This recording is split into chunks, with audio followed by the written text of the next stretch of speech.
Welcome to the MDs in Manufacturing podcast, where we hear directly from business leaders across Yorkshire on what it really takes to run a manufacturing business in today's climate.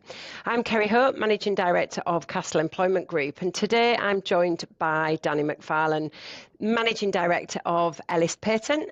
Welcome, Danny. Thank you for taking time in what I know is a really busy schedule at the moment to be with me today. Morning, and thanks for inviting me. It's good to join you today. Thank you. So, Danny, to kick off, do you want to tell our listeners more about what Ellis Patents are best known for? So we design and manufacture cable cleats, and for those that don't know what cable cleats are, I've got a couple of examples. So what they are, they're safety critical devices, and they're used for lots of projects, for power generation, wind turbines, data centres, and increasing market for us. So we're supplying people like National Grid, the large contractors, and it's anywhere where you've got power cables, medium and high voltage, and the whole purpose of the cleat is to secure them, but also it protects people and equipment in case of a short circuit. So it's a safety device, really. Brilliant. Thank you for that overview. And you've had a phenomenal career with Ellis. You've been there since 2003. How did your journey through the business shape your approach to leadership and as being the MD in the business today? Well, I say I've been here for 22 years now, so quite a while. And I started in as technical manager back then, but very quickly I was persuaded that I should go into operations to further my career. And after some persuasion, I said, well, let's have a go and see how that goes. I knew there was a few things to sort out in the area. So I did that for a while, and I'd already done some work in quality before, so I've got a good understanding of the business. So throughout that, I'm dealing with lots of different projects, lots of different people, and it's the people thing that I'm really interested in. I'm an engineer by heart, so I like to see how things work, but that includes people as well. You kind of, everyone's different. You've got to work out how people tick, and so I've done various leadership and development courses and things in the past.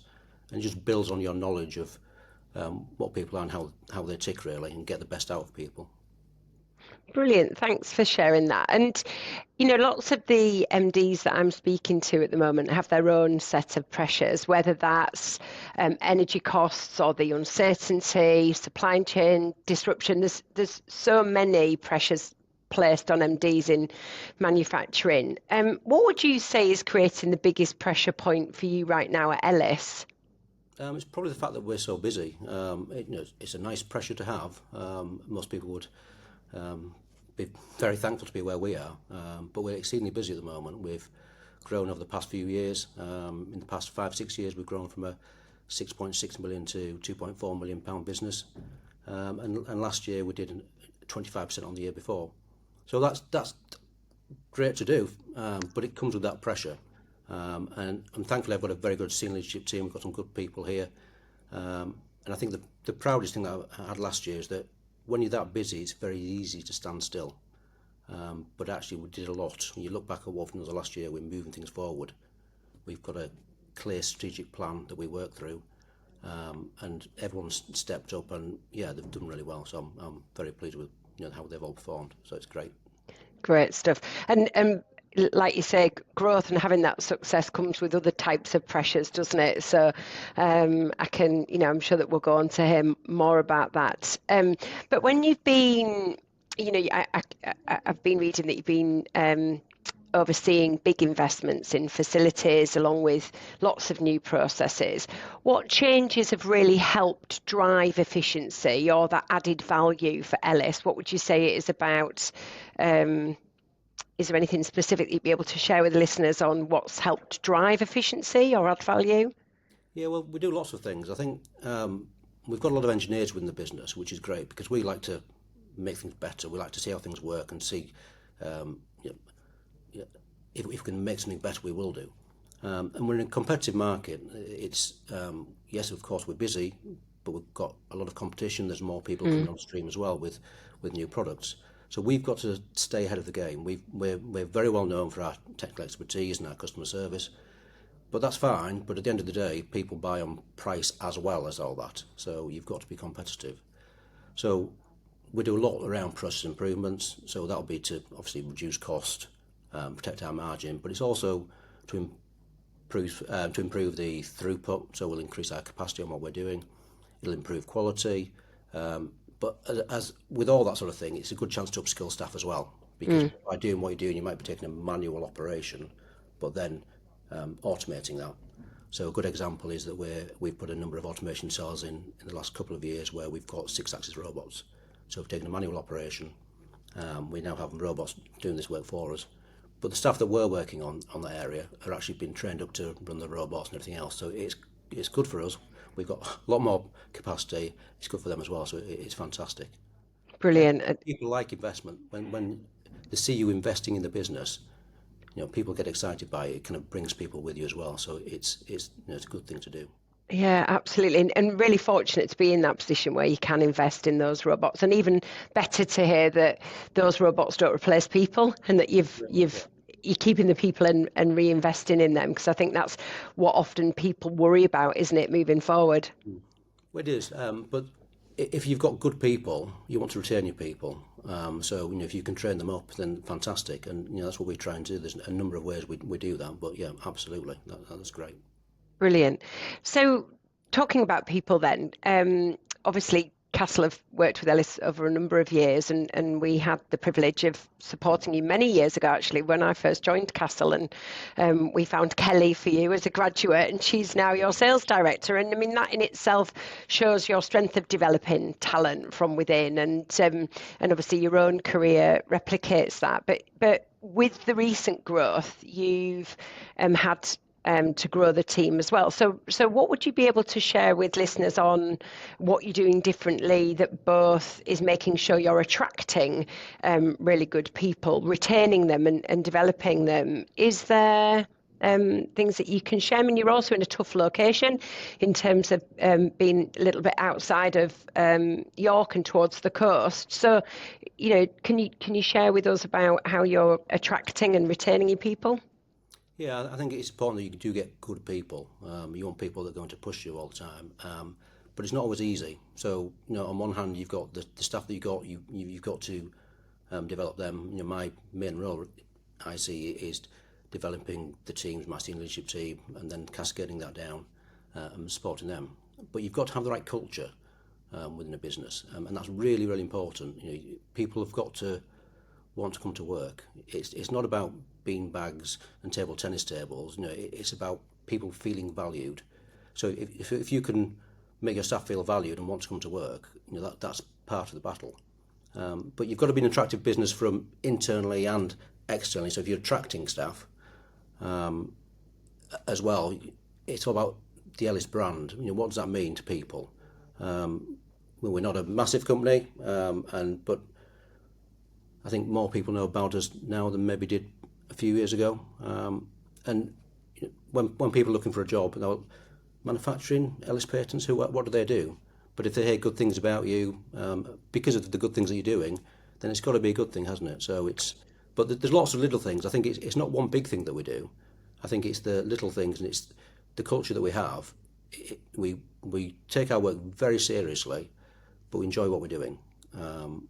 It's a good atmosphere within work. I'm obviously biased, but I think it's a fantastic place to work. I've been here for 22 years, and our staff turnover is very low. So once people are here, they don't tend to move on. So, yeah. Would you be able to share more about how you make your people feel valued, and how you keep that staff turnover low? Is there anything specific that you hear from the team that they enjoy the most, or that as a senior leadership team you've made a change or invested in specifically around that retention piece? Because everyone knows how hard talent is to find, especially in engineering, and those design engineers, there are very few around, and so it's super important in your industry even more so to make sure you're retaining. Is there anything more that you can share specifically that other leaders might be able to sense check on in terms of how you've built this culture that makes people feel so valued and has a low turnover? I think it's one thing where when I joined Ellis, it already had a good culture, and I've been MD for 5 years now, and I'm building on top of that. So it's nothing I've done. It's marginal gains. I'm a big believer in kind of marginal gains, and you've got to have a clear plan. I think if you have a clear plan and you can communicate that with people, then people understand what you're doing. If you're just drifting, then there's no energy within the business. I think if people can feel what you're doing and you can communicate that well, I think that's great. And I think recently we've communicated that much better with the staff.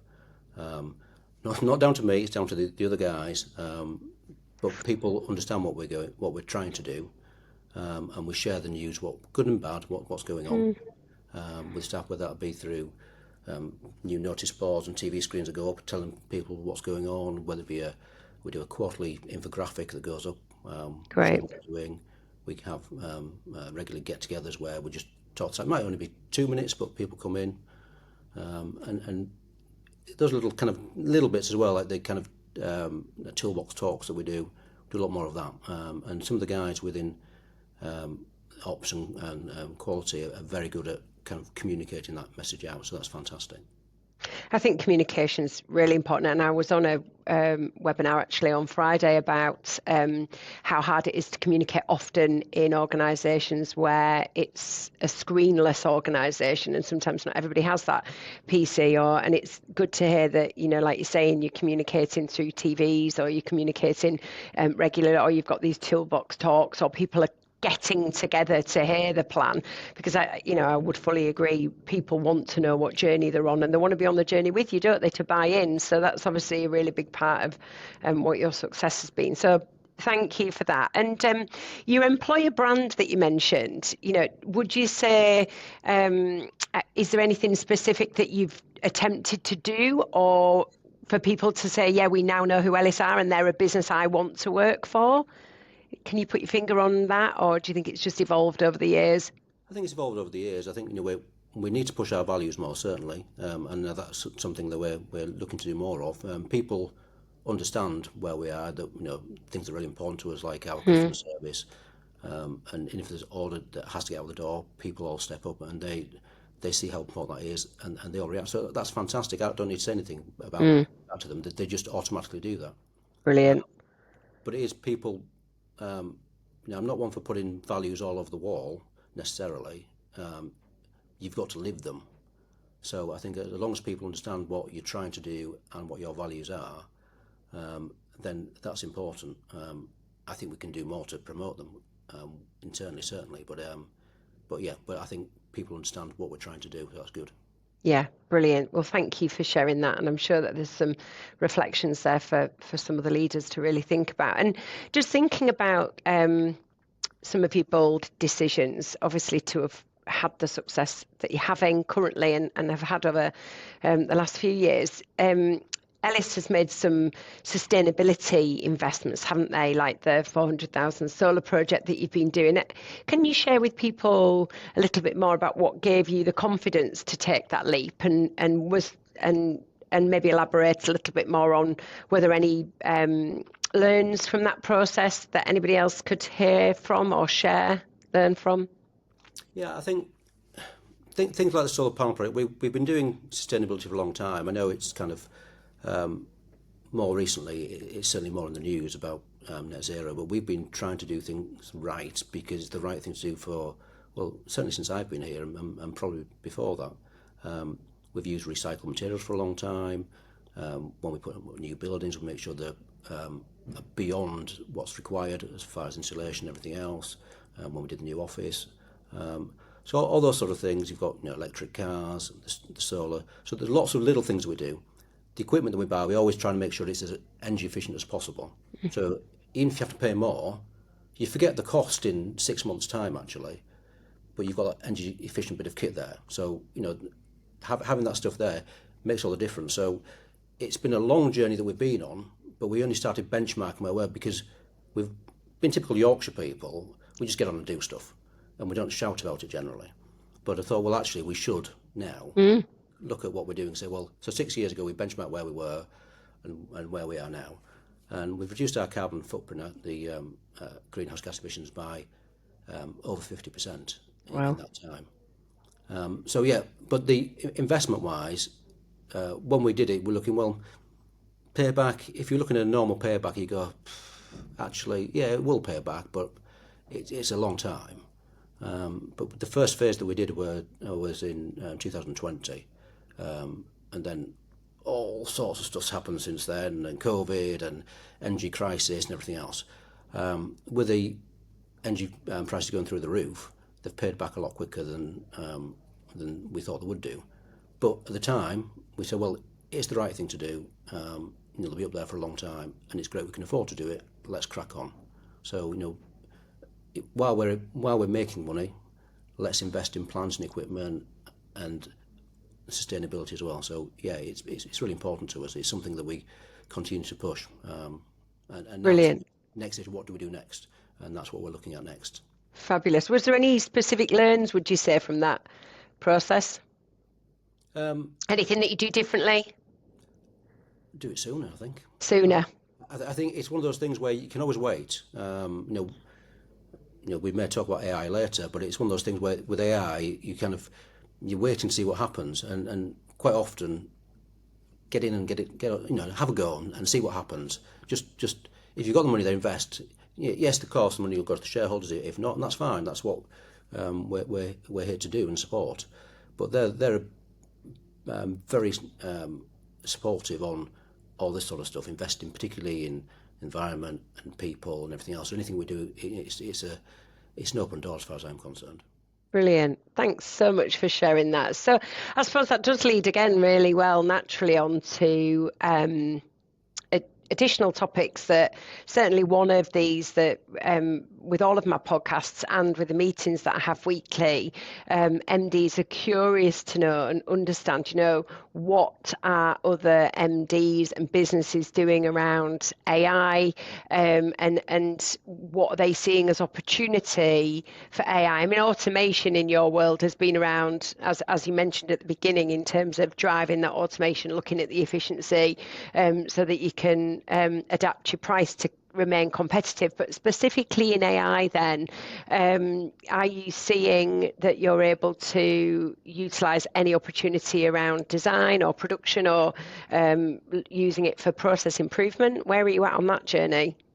We're very much at the start of it. I feel like there's a lot of talk about AI at the moment, and we use it for things like meetings, transcribing meetings, that sort of thing. But when it comes to a production environment, people are talking a lot about it, but it doesn't mean a great deal at the moment.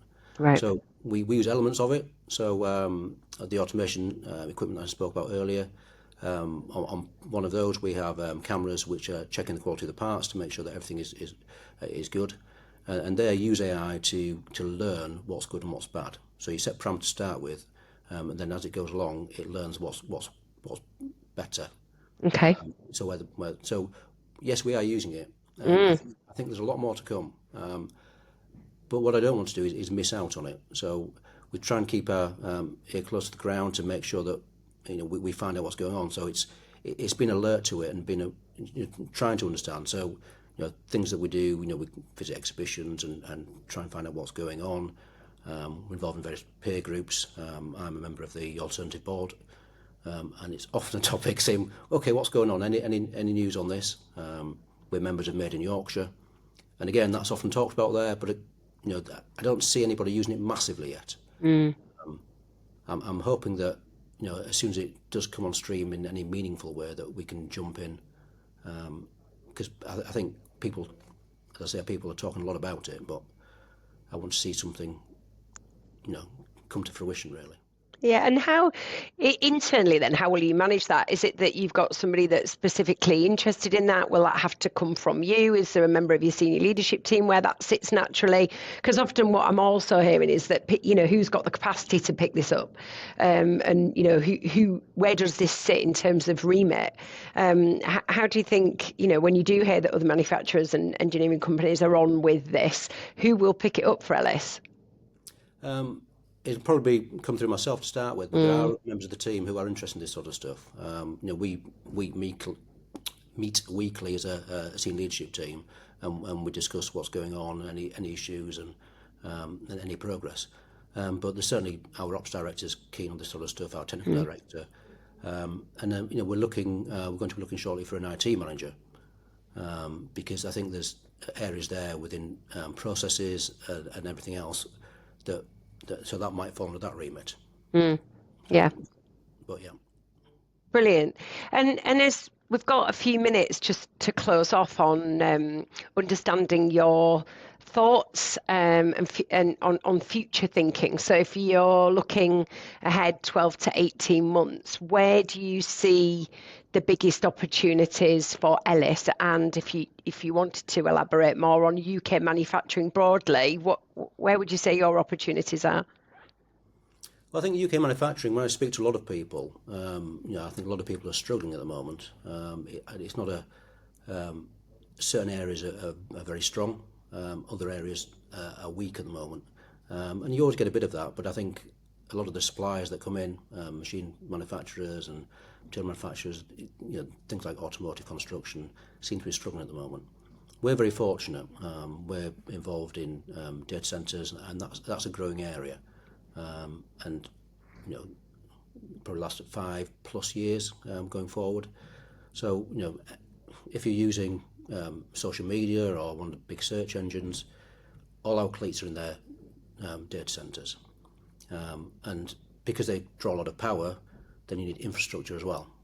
So there's lots going on for us, which is fantastic. But then other people want to come in and join the party. So we're seeing lots of new entrants in.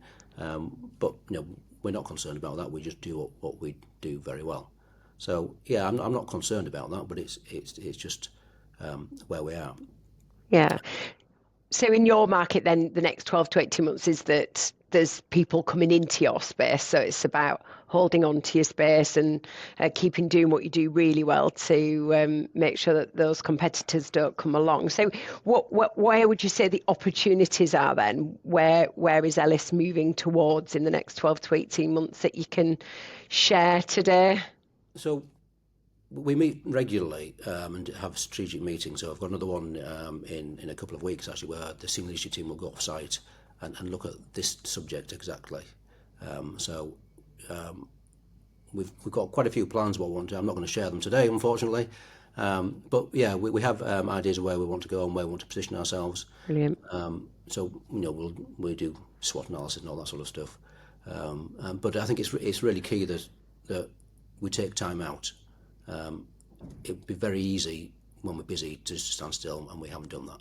We've got to take time out, look at what we want to do next, and move on. But we're going to be busy. We know that. So it's continuing very much in the same sort of vein as we've been over the last year or two. But there are a few other things that we're working on in the background. So I'm afraid you'll have to wait and see. Well, it makes it even more exciting. And I know that the journey I've followed you on, it's great to see you've always been very forward thinking. You've always taken time out to understand where do we need to be, how do we keep evolving, how do we keep up, and taking that time out of the business to allow your senior leadership time to think. Because often, in a busy day, you don't get that chance to move away from the detail and look at the bigger picture moving forward. So that's really refreshing to hear. But it's been an absolute pleasure having you on today, Danny. Thank you so much for joining me. It's been great to hear your perspective, not just only on what it's taken to be in a growth period and lead a business like Ellis, but also hearing about those opportunities and sharing your understanding on what's happening in manufacturing as well. Because I think what's really evident is your investment in sustainability, in your people, keeping up with innovation, making sure you're staying ahead of the game is showing how your business is in such a really great place at the moment, despite the climate of rising costs. And what most MDs are saying is the global uncertainty. And so I think hearing your honesty around all of that will really resonate with lots of MDs. So thank you for your time. No problem at all. Pleasure joining you. Thanks, Danny. For everyone tuning in, I hope today's conversation has given you practical insight and a few ideas to take away, reassurance that others are facing challenges and that there are manufacturers having really successful times too, making sure that there are ways to keep moving forward. If you've enjoyed the episode, please give it a like and share it with your network. Subscribe to the MDs in Manufacturing podcast so that you don't miss future conversations with leaders. Danny, thanks again for your time, and thank you to everyone for listening. We'll be back soon with more stories from Yorkshire's manufacturing leaders. Thanks, Kerry.